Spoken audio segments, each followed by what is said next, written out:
Bună ziua! Gazda noastră de astăzi este doamna Ionela Lungu, meșter popular din Humulești, din raza Parcului Vânător Neamț, Parcului Natural Vânător Neamț, care o să ne spună câteva cuvinte despre latura asta a meșteșugurilor populare păstrate prin tradiție.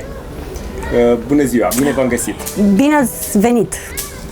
Spuneți-mi, în primul rând, care sunt laturile pe care le atingeți dumneavoastră prin meșteșugurile practicate? Cum bine ați spus, sunt meșter popular din Humulești. Meșteșugul meu principal este acela al modelajului lut și nu orice fel de modelaj, ci acela al reînvierii poveștilor lui Ion Creangă. Îi modelez pe păcală, pe tușa Mărioara sau Smărința Popii, așa cum mi se pare mie că ar arăta, că Ion Creangă practic nu i-a descris cum arătau fiecare, ci din faptele enumerate de povestitor. Meșteșugul modelajului în lut m-a ajutat să redescoper poveștile, dar acest meșteșug alături de mine este și soțul meu, că facem o echipă. El meșterește în sculptura în lemn, a reînviat un meșteșug vechi, acela aproape uitat, al bâtelor, baltagelor și toiegelor de fală. Deci nu orice fel de toiege sau baltage, ci cele pe care erau odată utilizate de către boieri, acelea acoperite cu foiță de cositor. Am ridicat mult și sper că am ajutat meșteșugul românesc, pentru că ne-am înființat cu câțiva ani în urmă o asociație și cum se putea numi altfel dacă nu asociația meșterilor populari din Ținutul Neamț. Ne-am adunat o serie de meșteri, țesători, făuritori de măști tradiționale, câțiva meșteri din zonă și am aplicat pe proiecte. În fiecare an organizăm târguri de meșteri populari.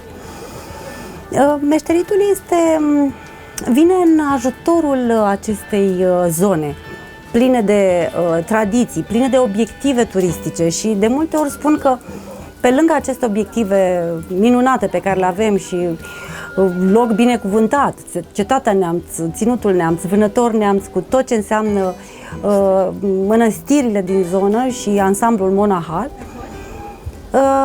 toată această zonă este și însuflețită de către meșteri populari. Până la urmă, meșteritul este cel care ne aduce aminte de trecut, ne dă răspunsul la ceea ce suntem și către ce dorim să mergem mai departe, către viitor. Cam asta, meșteșugurile fac legătura de astăzi, fac legătura dintre trecut, dar și viitor. Ne spune cine suntem, ce putem să leagă generațiile una de alta. Leagă foarte mult. Eu chiar sunt instructor coordonator la Școala Populară de Artă, care ține de Centrul pentru Cultură și Arte Piatra Neamț, Carmen Seculare.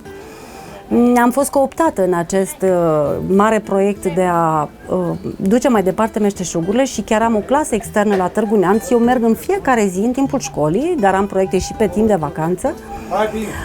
Lucrez cu copii și încerc să-i aduc cu blândețe către meșteșuguri, adică nu poți este exclus să le predai copiilor o teorie prăfuită și bătrânicioasă, să mă apuc să le predau cursuri. Nu. Încerc să-i aduc spre meșteșuguri, aplicând efectiv cu ei acest meșteșug. Câteodată, de cele mai multe ori, modelăm lut. Facem cănițe, facem clopoței, dacă vine primăvara, modelăm lut, copăcei sau flori sau toate lucrurile care te leagă de natură, te întoarce înapoi în natură.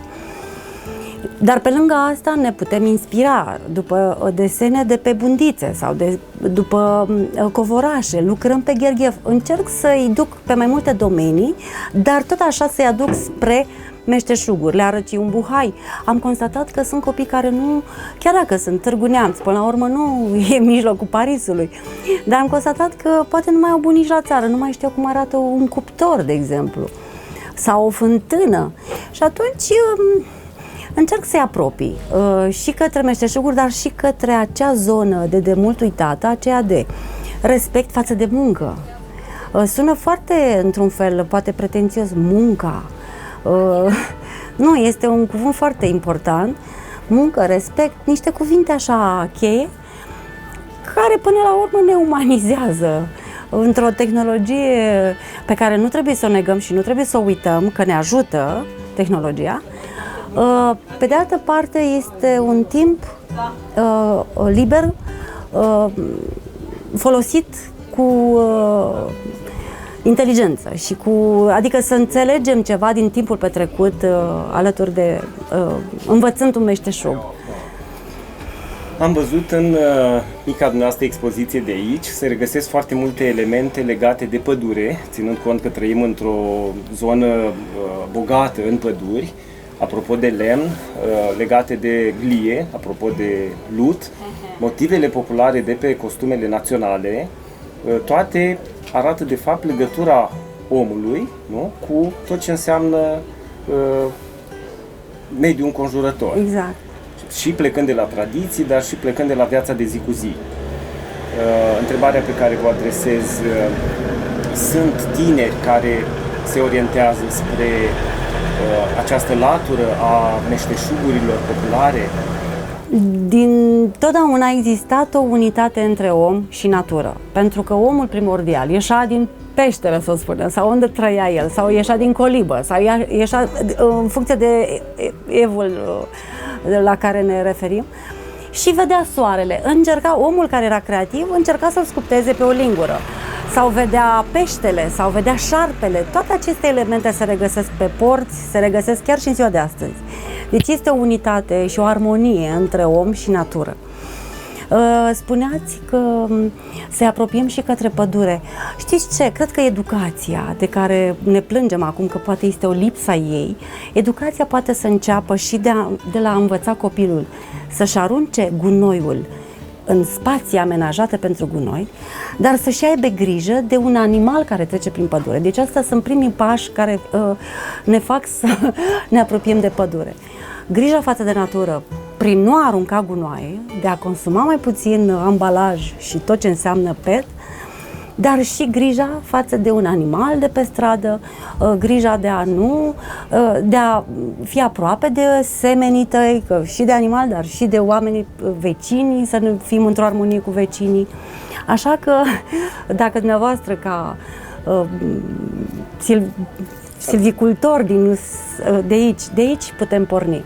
Să-i aducem pe oameni să fie mai calzi cu natura și cu tot ce îi înconjoară.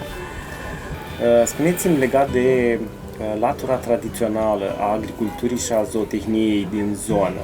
Există o schimbare majoră, există anumite practici care s-au păstrat în decursul anilor, poate unele care au dispărut. Care ar fi, așa, ultima evoluție din ultimii ani? Eu am și pe pagina mea de Facebook și am și un blog, Povești de pe Ozana, am câteva interviuri și povestesc despre oameni bătrâni din sat, pentru că îmi dau seama că bătrânii aceștia din sat nu vor mai fi. Humans of Humulești, chiar asta este pagina și fac portrete ale oamenilor. Și de multe ori, făcând aceste portrete, fotografii, îi iau la întrebări, dar vreau să aflu exact această latură. Cum erau tradițiile de altă dată, dar cum și ce fac acum. Le văd curțile. Îi întreb ce mâncăruri erau odinioară. Și atunci, întrebarea dumneavoastră, pot să vă dau un răspuns, pentru că sunt informată, nu vă dau... Ce am observat în ultima vreme? Bine, că oamenii nu pot să renunțe la tochitura aceea tradițională. Tochitură, ochiuri cu brânză, sloiul de toamnă când tai oaia și o fierbe, și sunt anumite mâncăruri tradiționale.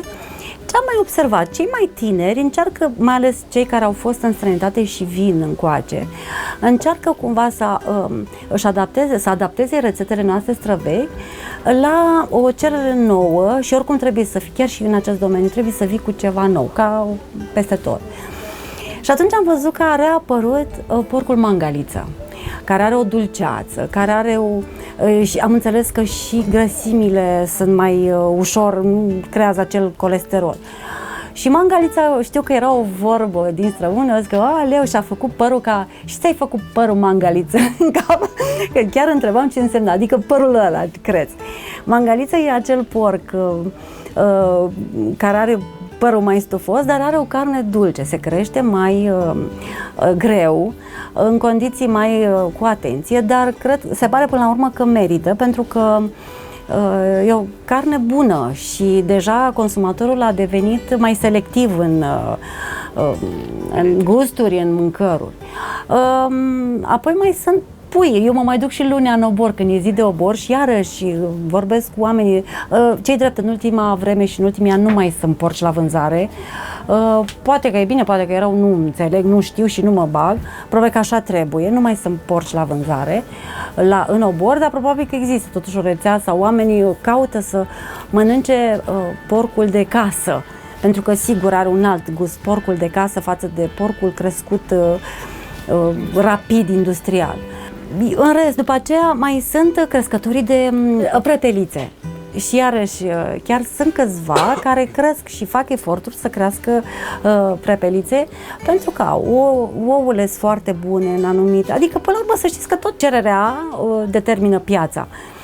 Pui, chiar și noi, iarăși am început să creștem pui, că parcă îți place să vezi pui ăia în curte acolo și cred că orice gospodărie din Humulești are pui și găini, că îți dă un ou, mai arunci un pepene acum pe timp de vară, niște semințe, pâinea care și o grădină familială. Așa, sunt și cu grădini, da, cu mici solare, de unde ești. Cred că pe latura asta iarăși trebuie să vedem și cu încălzirea globală și cu, nu vedeți? Există cumva dorința omului de a-și produce o parte din hrană pentru care siguranța calității, nu? Și a sănătății acestea, probabil. Cred că e foarte important. Și mai este ceva, la sat încă se mai vorbește. Uite, tanti Maria se uită peste deal că eu nu am. Parcă, știți, vecinii, este și o mândrie și o concurență.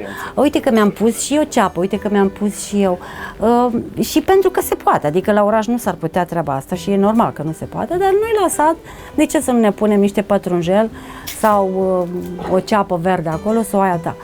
O țielină, un castravete mai greu, că nu știu dacă se fac și trebuie mai îngrijit. Dar să știți că în orice gospodărie este minimum de grădinuță. Da. Ok, exact așa. Mă duc în grădinuță și mi-aduc o roșie coaptă sau un gogoșar. Okay. Iar cu animalele, iarăși, asta este. Era într-un timp creșterea iepurilor, numai că la iepuri asta e problema, că după o perioadă, dacă n-ai grijă, poți să moară și când moare unul, mor toți. Dar mai sunt încă, mai sunt. Cu vite, cai, încă se cresc.